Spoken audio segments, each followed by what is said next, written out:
Good afternoon, Your Excellency. Thank you for taking the time to meet here today with members of the press, social media influencers, researchers and writers who've joined us from all over the world during the 25th commemoration of the genocide against the Tutsi. Your Excellency, with your permission, we are ready to begin taking questions.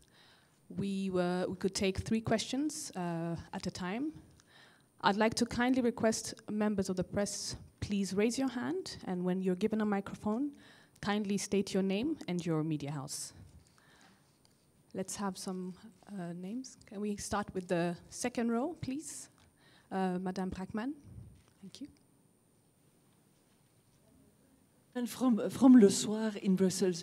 Mr. President, Rwanda has been under threat for 25 years, and yesterday you spoke about new threats that you are facing. Could you elaborate on this? From where do those threats come? From where are they? Thank you. Let's have another question. Okay, sir, thank you. To forget. Yeah, but I think the answer lies even in the question. There is no such a thing as a new threat. It's a continuation and a change of forms of threat against our stability, which we have been investing in for the last 25 years, as you said. It changes the face, it changes everything, but it's the same. And when in my speech, I wasn't referring really to an entirely new emerging threat. It was just the threat we have always faced over the last 25 years, saying that for the change of that form in any way,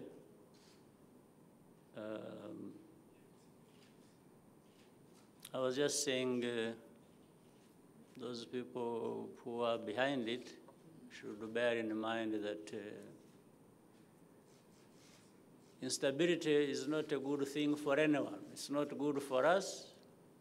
It's not good for even others. And I was saying in the defense of what I referred to as the children or the future of Rwanda and for its stability, I think we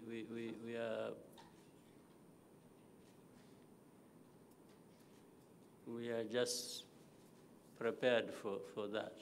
As we fought many threats and challenges before at the beginning, I think we are now better prepared for any threats that would come today. Let's take another question. If you can have the microphone here, please, at the front on this side. Mandela, thank you.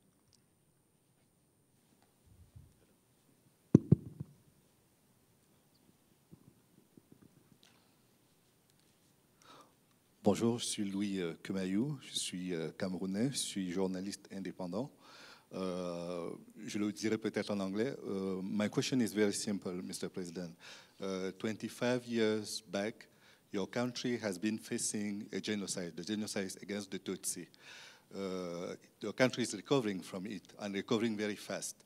When you compare the situation with other countries who haven't reached this high end, like Ivory Coast, like Central African Republic, or like Mali or Burkina Faso, why do you think it is so difficult for them to recover from situations who haven't been such terrific like what has happened in Rwanda? That's my first question. And the second leg is, that is now almost 100 days. Louis Mushikiwabo has become the new General Secretary of Organisation Internationale de la Francophonie. Do you feel happy with the way she's ruling this organization? For the first one,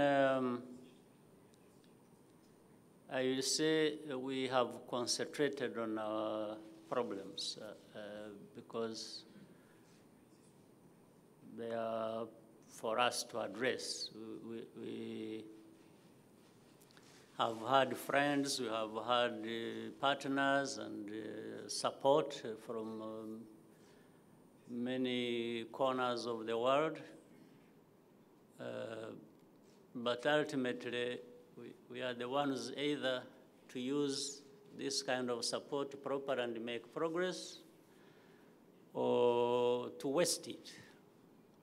So I always want to confine myself to our problems rather than talking about other people's problems, because they may be similar, but they also may be different.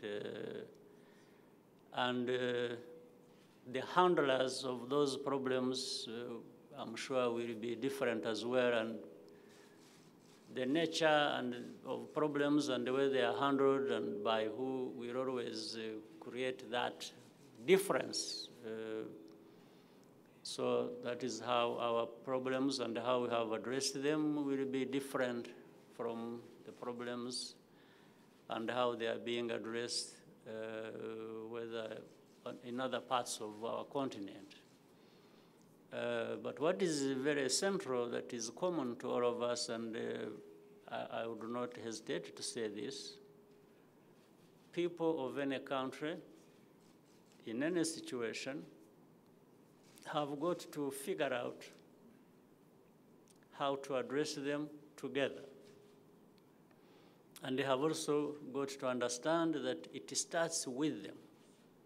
Nobody, from our own experience, will come from anywhere else to come and address your problems, at least the core of those problems. People can support. I've just said we have benefited a lot from friends and partners and well-wishers who have invested with us their time, their effort, their money. But that comes to nothing if the people of the country aren't in the forefront to use that kind of support to benefit them. That's what I can say. So whether Central Africa, Ivory Coast, or Mali, or wherever, the common thing, or Rwanda, the common thing is, can people of these countries, Rwanda, Mali, Central African Republic, wherever there are problems, start with themselves and say, what are we determined and ready to do for ourselves, and then we benefit from partnerships.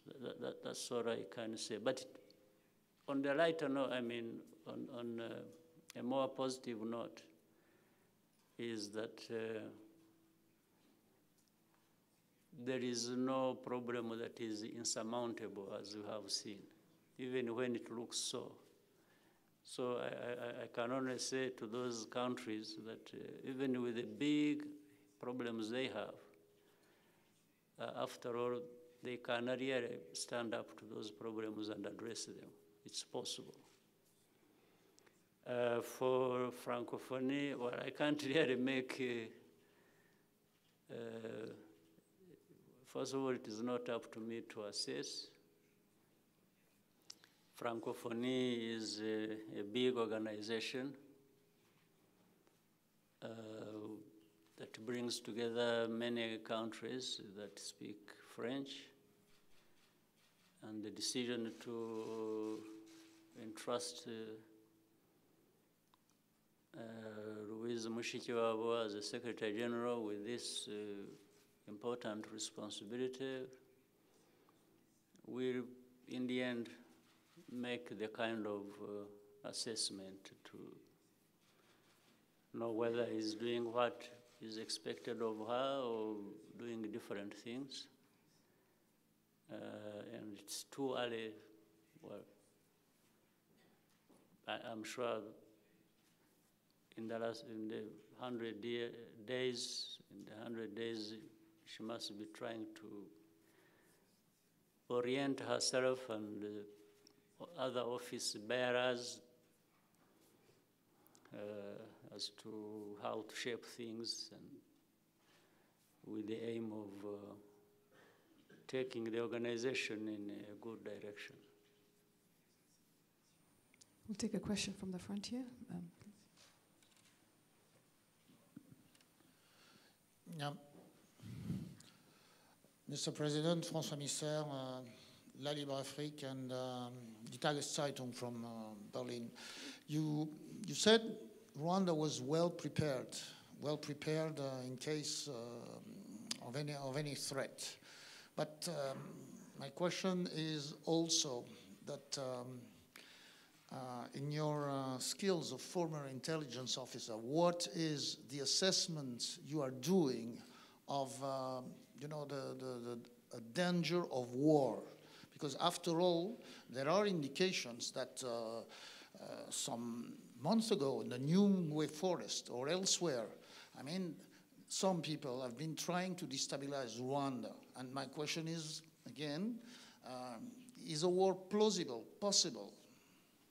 Thank you. Yeah, I don't think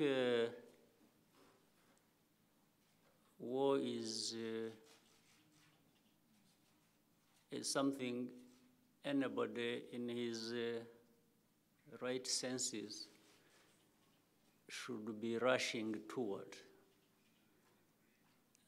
I don't think sometimes the use of word war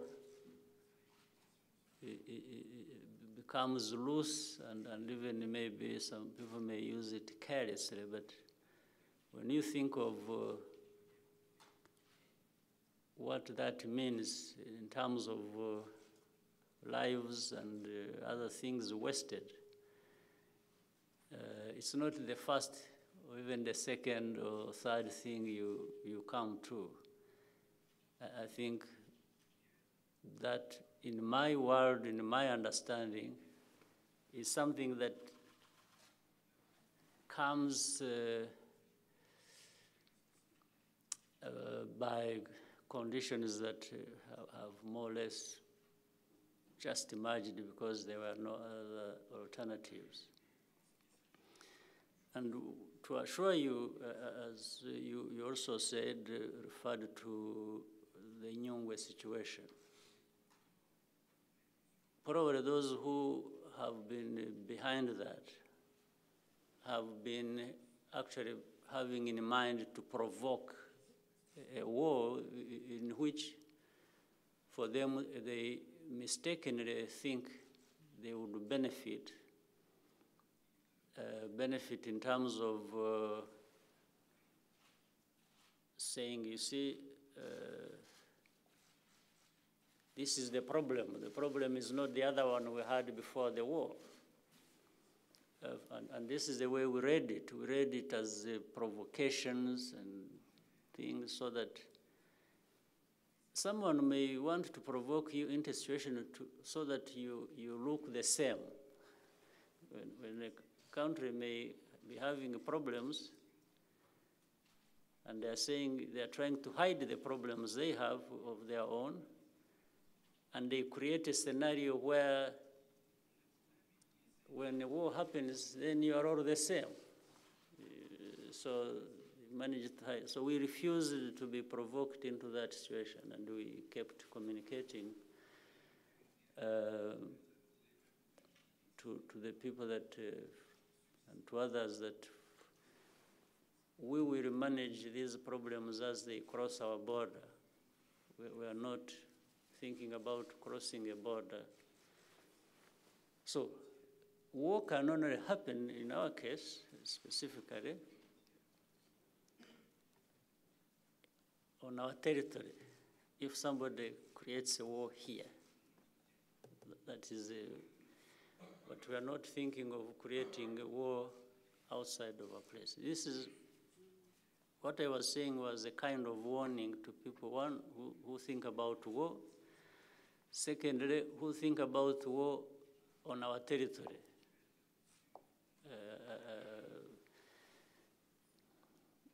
because war is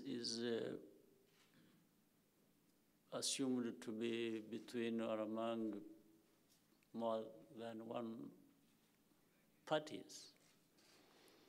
So you can't fight with yourself, but you can't also determine what somebody else is thinking about doing against you. So that if somebody brings war to you, then you fight it. But even when you thought, according to you, war is not a necessity, or you are not even going to provoke war yourself, but somebody else might bring it to you. So my whatever statement I have made, it is in that context. That this is why I'm saying, if somebody has ideas that they want to bring war to Rwanda, I was telling them, they should also be aware that of the danger they face if they do that. This is only what I intended to say, and that's what I said. And also assuring everyone that this Rwanda, with its history of suffering, has grown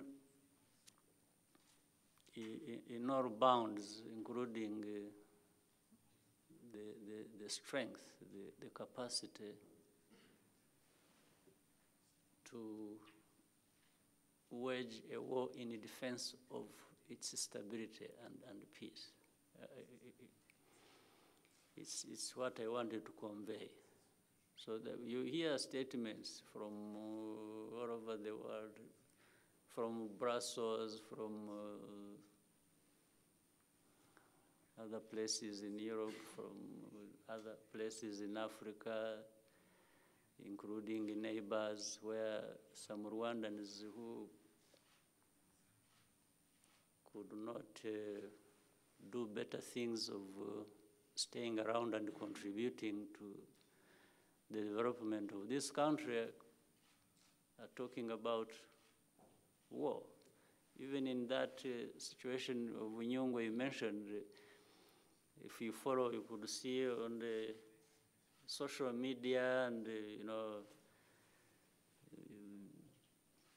people celebrating, talking about how they are now overrunning some places in the country and so on. I just want to tell you that that is just a passing story. Those people don't know what they are talking about.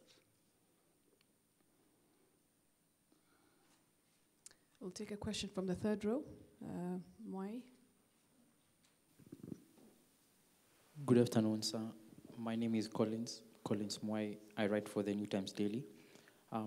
What are your thoughts on the performance or lack of it of the ICTR and the mechanism and the residual mechanism that came after ICTR, especially considering that during the term of the former Judge Meron, we saw early release of convicts, and what are your expectations of the new judge who just joined Judge Kamel? Thank you. Well, for now,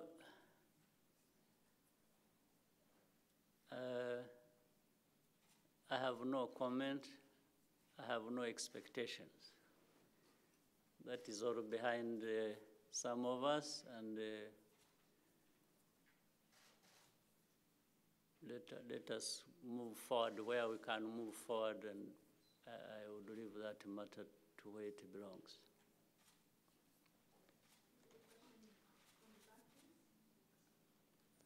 The lady, we'll start with the lady, please. Thank you.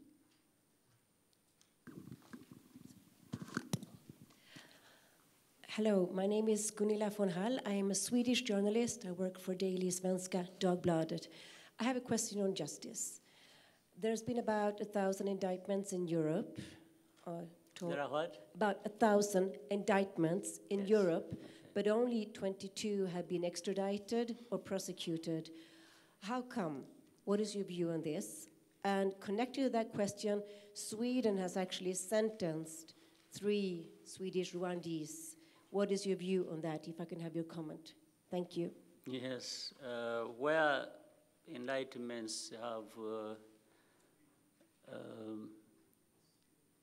or rather extradition has taken place, we applaud it because it is a sign that a step in the direction of justice has been taken. It's very important to note that, and we always applaud the people who facilitate that, or countries that make it happen. We appreciate it. That's fair, and it's good justice as to be seen. For the other, I will only say welcome to the developed world, which tells us how their systems work so well. They should be a model of everything, including justice. And that passes a judgment as to whether this is really the truth that we are told. We'll take a question here at the front, please. Mr. Gakunzi. Bonjour, Monsieur le Président. Looking back 25 years ago, and looking on the journey that Rwanda made since, what are the main choices made which can explain the rebirth of Rwanda? And you speak many times about accountability, about unity, about thinking big. What will be the big dreams for the 25 years coming ahead? Thank you very much. Well, I would say Rwandans coming together around the problems we have to address is key. It's one of the choices that have enabled us to make good progress. The fact that everybody, let's talk about, even for a moment, say, reconciliation we are about. Reconciliation is a process that has really taken root and has happened. But I did explain a little bit of that yesterday. It won't happen just on the effort of one party and not the other. It has happened because even the perpetrators coming forward and saying, we are sorry, what we did should not have happened. We now, it's like they are asking for a new opportunity to a new life. That is important, even for the perpetrator to ask for or show that remorse. So for the victim, or the survivors, of course, as I said, bear a much bigger burden because in the end, that has to be accepted or not. So when they have made a choice to forgive, it brings, it completes the circle of reconciliation. And when you measure how far that has been achieved, I think we've gone a long way. So this is a hard choice in our lives that has had to be made, and fortunately, Rwandans have been together in completing this circle. The other is for the entirety of the country to choose to look far ahead in the future rather than remain in the past. The past has many lessons for us. We keep learning, but we are not held back because of the past. We are attracted more into the future and even made more possible by the involvement of everyone, now including actually that future, because as I said, close to 60% of our population are people who bear no responsibility of the past. So the young people who just learn about this and think more about their future is key. So we encourage that. We encourage making sure that every Rwandan is participating, is contributing, is thinking about the good of the whole country and the nation, not just about himself and the other for themselves. So I think it is, it's one of those things that enables us to keep going. We'll take one from the front, from RFI.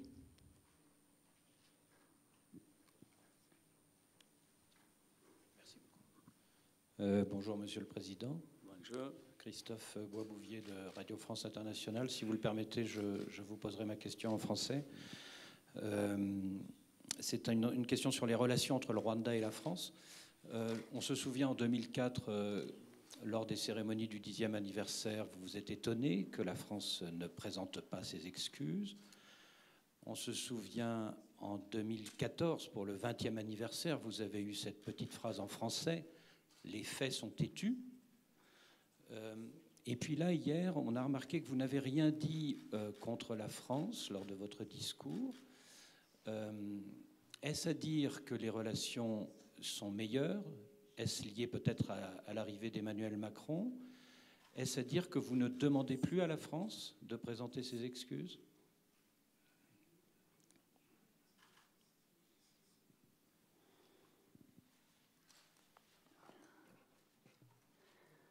I think what we have had to say, you see, there are things that you exhaust. When you have said enough of that, then you look for something else. Even according to you, what is the purpose of repeating yourself over the same thing? And indeed, in that small sentence I said in French, but also if you remember yesterday, I said that facts are stubborn. So once you've stated the fact, or like I said with the French sentence, that lives on for as long as the problem lives on. So does it make sense that I have to keep repeating it? Because if I have said it more than once or twice, then you assume it was for the purpose of reminding people, but you can't just keep reminding people. Sometimes you give them room to think for themselves. But the reason for what you've noticed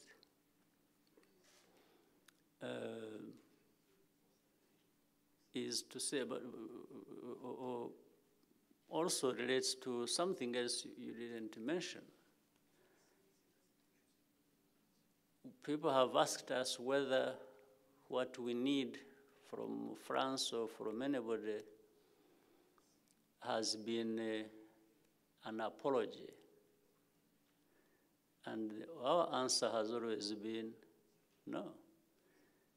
You can't ask people to apologize or keep asking them to apologize or tell them how to apologize. Then that, after all, kills the whole meaning of an apology.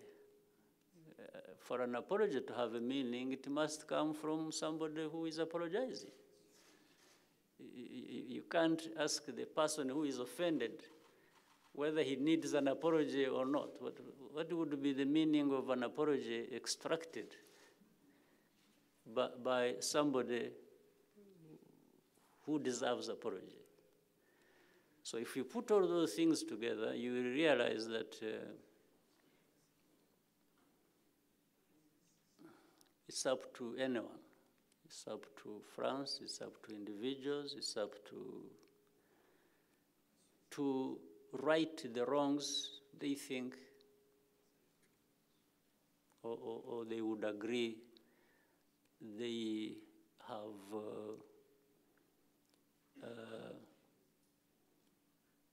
inflicted on other people. It's up to them.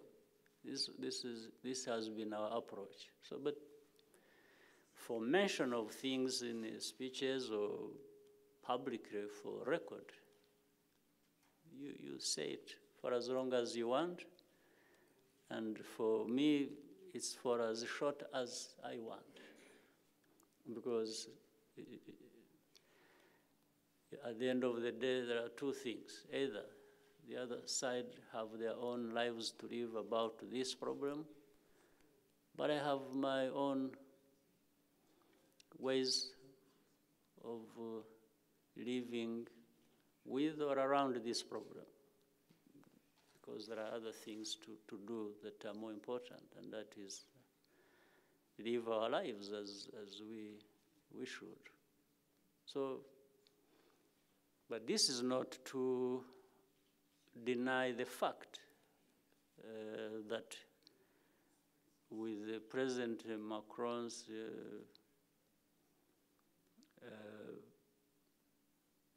presence or term of office, there has been significant progress, very significant in terms of even in a complicated environment of politics and all kinds of things, we still make progress from things that you know also that have been happening or have happened, including the way the archives have been treated or are being treated, because archives contain the truth that people can make interpretation of. So thinking about bringing up the truth, even making a one step or the next day two, or all the steps required, it's a good thing. It's a good progress, and we've seen that happen. The fact that there is a conversation going on about how we can improve relationship. In fact, what is interesting, it's not even just that with Rwanda. I have seen that currently France is making good steps even in matters generally, Africa. I think looking at Africa differently and in a better way of putting responsibility in the hands of Africans as it would be, and partnering with them in the right way, is something we have seen emerge with Macron. So it's I should say it's positive. Take a question from the lady in the front, please, here. We have a microphone. Good afternoon, Your Excellency, and thank you. My name is Audrey Chimwanda. I'm a Zimbabwean journalist currently working in South Africa. Yesterday you spoke of a new generation that is enjoying the peace of innocence coming from the genocide. I just wanted to find out from yourself as a leader what structures you've put in place to ensure that you said you're attracted more to the future and not to the past, with the new generation, that in the event that you hand over power, the new generation that comes into place guarantees a Rwanda that is not only powerful, but also peaceful, as you also mentioned, the threats that continue to change face that Rwanda faces. Thank you.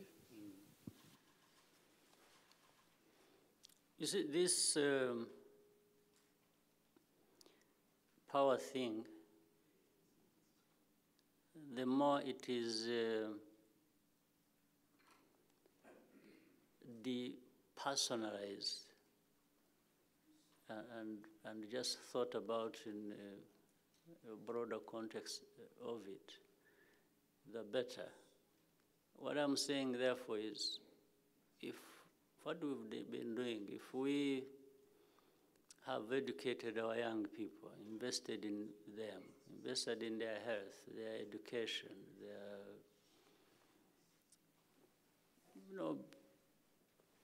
potential of enterprise, I think already that is a foundation, and from which people will emerge broadly to actually decide collectively as to their future, even if it is through now individuals who might be young or old, but originating from them. I think this is what is healthier, and it's sustainable sort of peace and stability that we want. When it is more generalized, and when everybody has something to contribute, then they already have the power to decide on certain things. And that's what we have been doing. We invest in our young people indiscriminately. We don't discriminate when it comes to this. And then empowering them, therefore, enables them to make decisions they want of things that will affect them. I think that is a bad thing we can do. I will take a question from RBA. Murakoze nyakubahwa Perezida wa Repubulika, nitwa Divin Uwayo nkorera RBA. Nifuzaga kubabaza nyuma y'imyaka 25 ishize abanyarwanda n'u Rwanda bahangana n'ingaruka za jenoside, igihugu kikiyubaka, ukurikije raporo mpuzamahanga ndetse n'izimbere mu gihugu ibyo zigaragaza, hari intambwe koko u Rwanda rwateye, unakurikije n'ibyo n'abasura u Rwanda bavuga, ariko hari impungenge za bamwe bavuga bati iyi myaka 25 ishize ibimaze kugerwaho n'u Rwanda ntibishobora gutuma habaho kwirara kuri bamwe, abantu ntibakomeza umuvuduko bari bariho. Niki musaba abanyarwanda muri rusange mu myaka 25 yindi iri imbere? Hanyuma akandi kabazo nakajyanye na komite iherutse gushyirwaho na Perezida w'Ubufaransa Emmanuel Macron ishinzwe kureba uruhare rw'Ubufaransa muri jenoside yakorewe Abatutsi. Iriya komite murayivugaho iki? Ese u Rwanda hari uruhare rwayigizemo bijyanye n'ibyo koko mwari mwemeranyijwe mu rugendo muherukamo i Paris? Murakoze. Icyambere cy'abanyarwanda no kutirara, nyine niho nahera. Ubundi abantu bakwirara ngo bigende bite? Harimo iki mu kwirara, wavanamo iki? Ariko no kubwira abanyarwanda ngo bajye babanza nyine birebe, barebe, turebe ibitureba ariko turebe n'iby'ahandi uko bimeze cyangwa uko bikora, hanyuma niba hari amasomo twabivanamo tuyavanemo. Ariko kimwe mu byo tuzabona, tuzasanga ku isi hose nta hantu ibintu byera de, ku buryo ntacyo bakenera gukora cyangwa ku buryo nta kibazo bahura nacyo. Niba ku isi hose abantu bahura n'ibibazo byabo bakabikemura, bagakora amajyambere uko bikwiriye, nawe ukwiye kubona ko nawe ariko wabigenza. Ntabwo wakwirara, kuko niyo waba utera intambwe ugana imbere uhura n'ibibazo, ugomba kunyura mu bibazo kugira ngo ibyo bikomere. Nta mpamvu rero abantu bakwirara. Ariko Abanyarwanda ni ukubakangurira guhora bubaka, ariko barinda n'ibyo bubaka kugira ngo ejo bitazasenyuka, abantu bahore batera imbere bubaka. Icya kabiri, ibyo yavugaga, komisiyo Perezida Amakuru w'Ubufaransa yashyizeho, ni bya bindi rusange by'ikibazo nari maze gusubiza, ngira ngo by'intambwe igaragara mu buyobozi bw'Ubufaransa mu gukemura icyo kibazo, kuko bagomba kuba hari n'ibindi bakora bikemura n'ibindi bibazo bibareba bitareba n'u Rwanda, ariko ku bireba u Rwanda icyo ngicyo navuga ko ari intambwe. Niba barateye iyo ntambwe, ubu ni uko bayitera kugira ngo n'ibindi bizagende neza. Ubwo umuntu yategereza tukareba uko bizagenda. Ngira ngo ariko byavutse biturutse ku muyobozi mushya, mu gihe gishya, no mu gihe gikwiriye kuranga imikorere itandukanye n'iyahozeho kera. Aho tugeze ibintu bishobora kuba neza kurusha. Thank you, sir. Your Excellency, maybe could we take just 2 last questions and allow you to proceed with your schedule? Let's have as many as they want. Thank you, sir. Yes. We'll have a question here at the front, please. Can we have a microphone? Thank you, Mr. President. My name is Carol Story, and I'm a photojournalist on behalf of The Guardian in the UK. It's unrefutable, really, that Rwanda has made remarkable progress these last 20 years since the genocide against the Tutsi. And I'm very curious as to what your view is, what the women that have been empowered in Rwanda has contributed to that remarkable recovery. Women. Women. Yes. Women as a major part of our society. First of all, nowhere should they be left behind, in my view. Anywhere in the world, why would you leave women behind, or anybody for that matter? So what we, for us, did from the beginning, we realized that involving everyone, and particularly women as a big part of our society, is important. It's going to contribute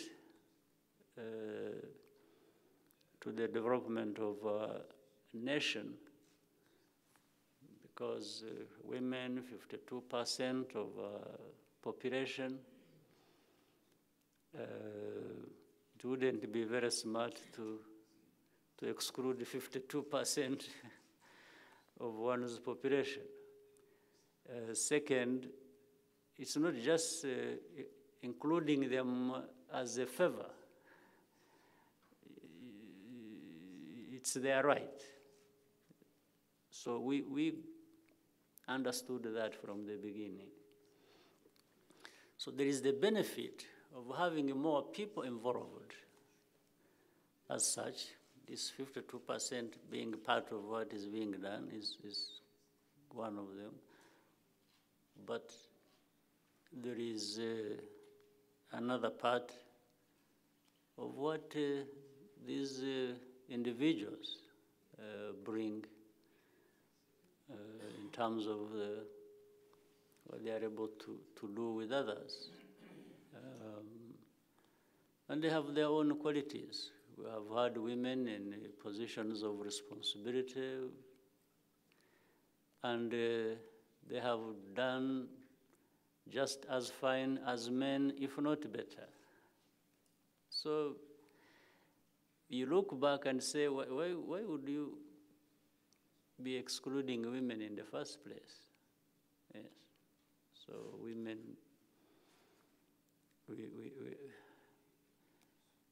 we are all human beings. These women are our mothers. So someone who takes care of you and brings you up and does everything, how do you turn your back? You know, there are many aspects you keep looking at and questioning, and you wonder what one would be doing to exclude women. So our case has proven many things that need to be looked at. So for us, we have had the pleasure of benefiting from involving all people generally, and specifically women who had been always left behind. Let me take an example of education. You would find some of the majority of our women never had the opportunity to be in school, to develop their talent and knowledge and be where anyone in the society wants to be. So the more you have them engaged, you know what that increases in the capacity of any country. So that is, and we have found they are as good as men, and boys and men are as good as, or women and girls are the same, they're there. So we are happy to have women, we have them. Even other places where they marginalize them, they have them. So, but for us, we are happier to have them useful as people we have invested in generally, but who are contributing largely to the output of the overall country potential. We'll take a question from the front. The gentleman in the front, please. Mr. President, my name is Sam Gituku from Citizen TV, Kenya. And yesterday you said that Rwanda has a place to claim. I'm wondering, what is that place of the East African community? At the same time, the EAC that you had, and one takes note that none of your colleague presidents attended the memorial.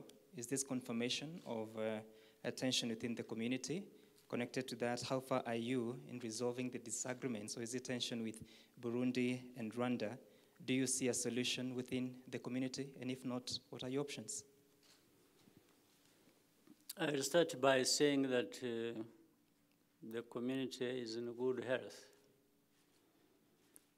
irrespective of whatever aspects you may point to. Overall, I think the East African community is doing well.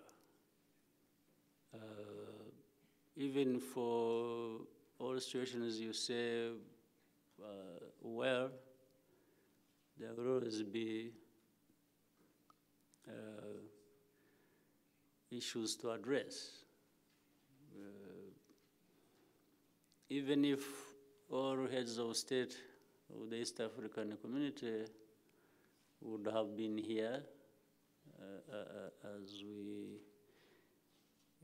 as you and I would have wished, still there would be problems to address. That would not be a solution to all problems we have in East Africa. But East African countries, some of them were represented. You saw the Prime Minister of Tanzania here, so, and others were represented in different capacities, not heads of state. So,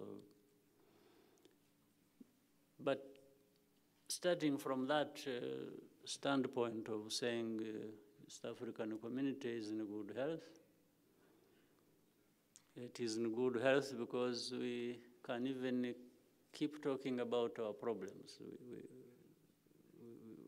We always meet and discuss problems, and also continue with the solutions that are there and trying to implement them in different perspectives. So I think as regards the East African community, that is all I can easily say. I will take a question from the gentleman here. Thank you, Mr. President. My name is Ferdinand Monti from BBC Africa, based in Nairobi. Your relations, or your government relations with Uganda in recent times have been less than cordial. Where are we right now in terms of resolving the trade disputes of recent times, and your belief that President Museveni's government could be harboring elements that do not mean well for Rwanda? Well, I think that is a problem that I believe will also come to pass. And as I said, there will always be problems between one country and another of a different magnitude. Yes, there is a discomfort of some problems we have to address between us and Uganda. And by the way, there was the foreign minister of Uganda here as well, representing the president. In addition to, I'm referring to the previous question that was asked. So I would rather we continue to find ways of addressing these problems of East Africa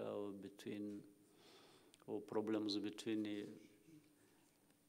member countries of East Africa somewhere else outside of the media.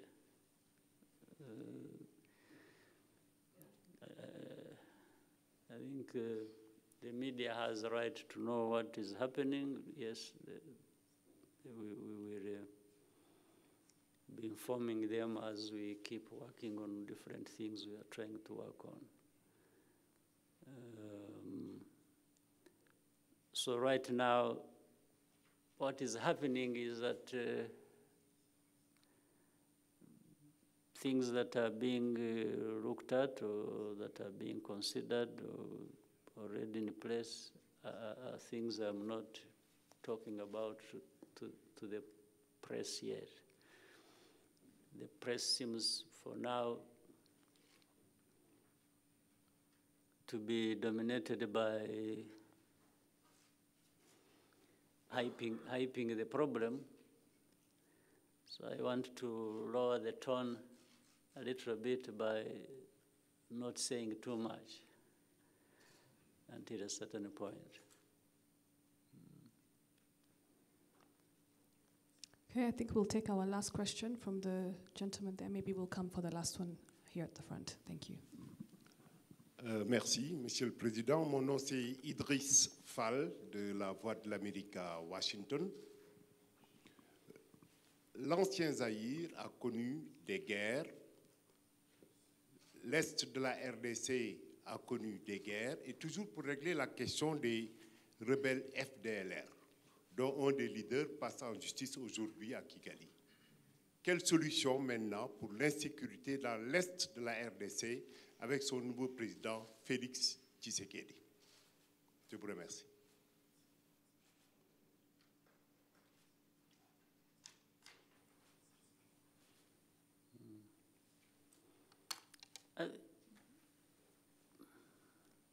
There is no other way of finding a solution to these problems, whether in DRC, Rwanda, or the whole region. DRC has 9 neighbors. There is not any of those 9 neighbors that does not have a thing or two they think needs to be addressed. There's none of the 9 neighbors of DRC do not have a thing or two to be addressed.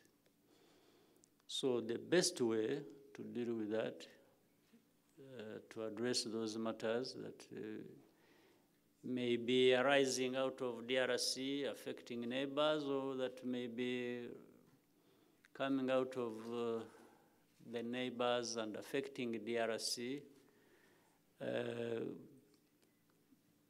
can be achieved without cooperation. People need to work together. There's no question about it. And recently, President Tshisekedi was here in Rwanda. We had a good discussion over that, and he said it himself, that he seeks to work with the neighbors of DRC to find a peaceful coexistence and to find solutions to the many problems that have been there in history. And that's where Rwanda and DRC also falls. We think we shall have more engagement and more commitments made to each other for us to be able to move in the right direction. And we'll take our question from the front here. Yes, Mr. President. Phil Quinn from Dominion Post in New Zealand.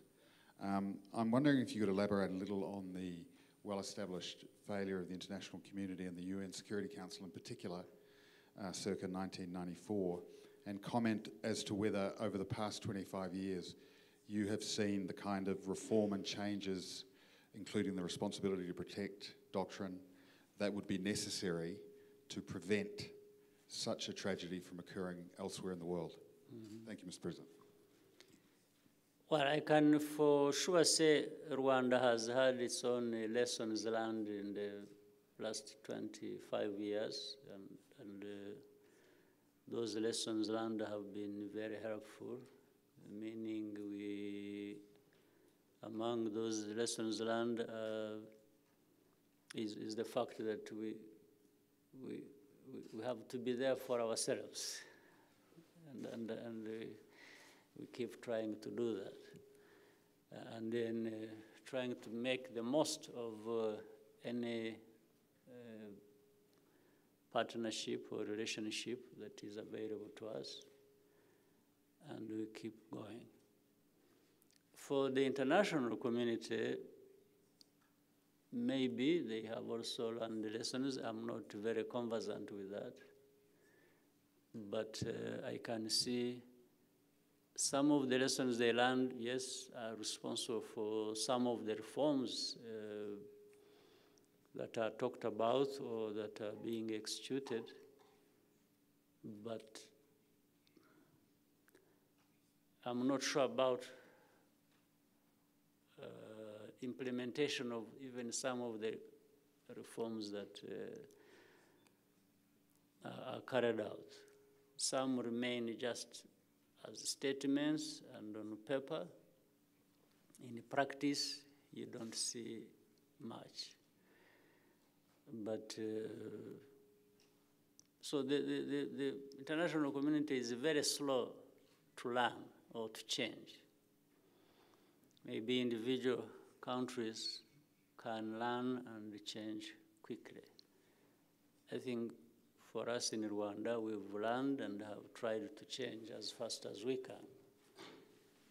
For international community, it's a different matter that I can't easily explain. I think we'll just take The very last two questions from this side, please. We'll start with the gentleman in the white. Bonjour, Monsieur le Président. Je m'appelle Omar Dembélé, journaliste sénégalais à l'agence de presse africaine, APA News. J'ai une question qui porte sur la ZLECAf, avec la ratification de la Gambie début avril de cet accord portant donc sur la zone de libre-échange continentale. Le quorum de 22 États est maintenant atteint pour la mise en œuvre de cet accord. Selon vous, pensez-vous, ok, je reprends la question, je disais qu'avec la ratification de la Gambie début avril de cet accord portant sur la zone de libre-échange continentale, le quorum de 22 États est maintenant atteint pour la mise en œuvre de cet accord. Pensez-vous que ces États sont prêts pour la mise en œuvre de l'accord dans l'immédiat? Merci.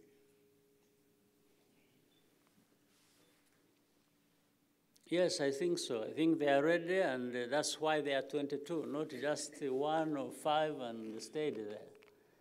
So the fact that the numbers have been increasing, and we're also aware that there are certain difficulties countries face processing those decisions to arrive at ratification. We have to be cognizant of that.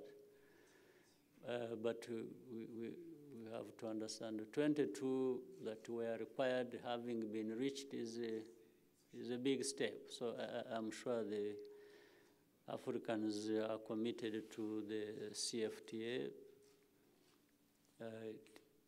I think the question here, we are talking about the length of time it is taking. We would want it to be taking a short time, but it is taking longer than we thought, but still there is progress. I think there is somebody also here that kept putting his hand up. And, yes, we'll come back to this gentleman after. Afternoon, Mr. President. My name is Patisani. I work for the Star newspaper in South Africa. Mr. President, we've seen a kind of seesaw in relations with South Africa.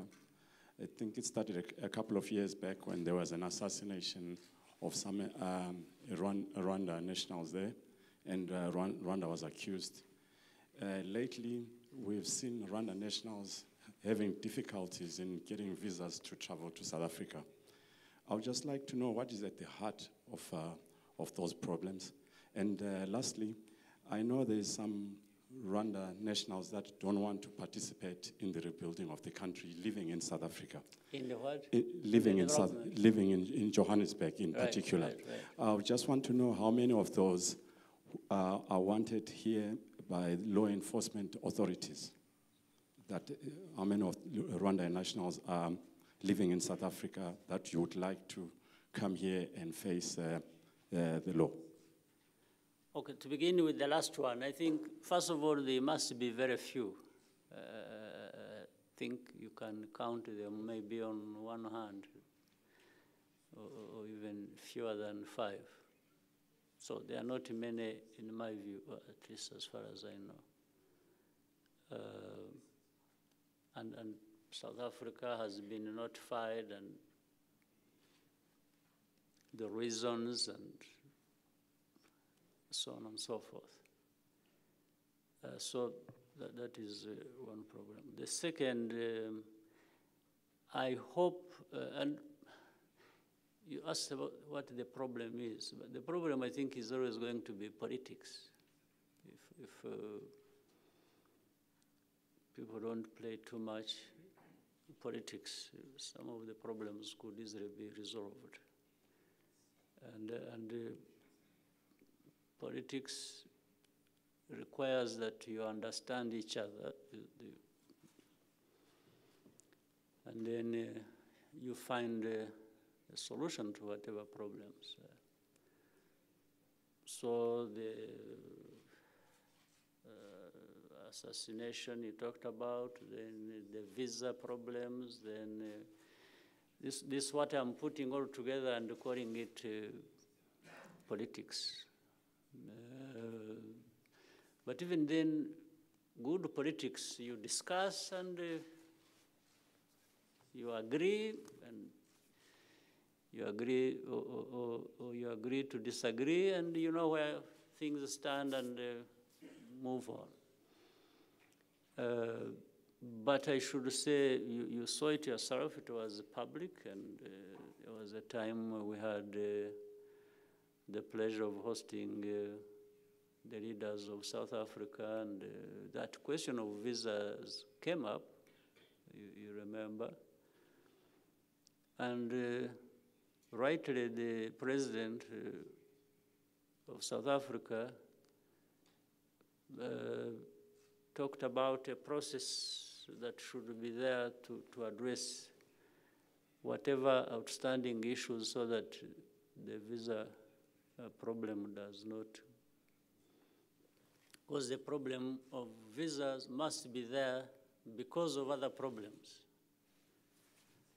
But those other problems are the ones that were supposed to be addressed, even as of the. But I understand, I mean, or you will understand, that process involves more officials than just one person. And I think it is in that process and with so many people that have to deal with the issue where the problem originates from. But I don't think that it's a lost cause. Generally, the relationship between Rwanda and South Africa, and a good relationship, is not something any single person is just going to wish away and that is all over. I think time will come when Rwanda and South Africa will relate as well as they should, because we should be having a good relationship for many reasons. So time will come, but let's wait. Between now and that time, yes, some things need to be done, and I think I'm hopeful that things will be fine. And these other individuals shouldn't even be part of that problem, because those individuals that concern us should be handled as we go along with a good relationship. It's not, they shouldn't determine the relationship, whether it is good or bad. Because I don't see the basis of it. I don't see the basis of the individuals either way being the ones to decide how.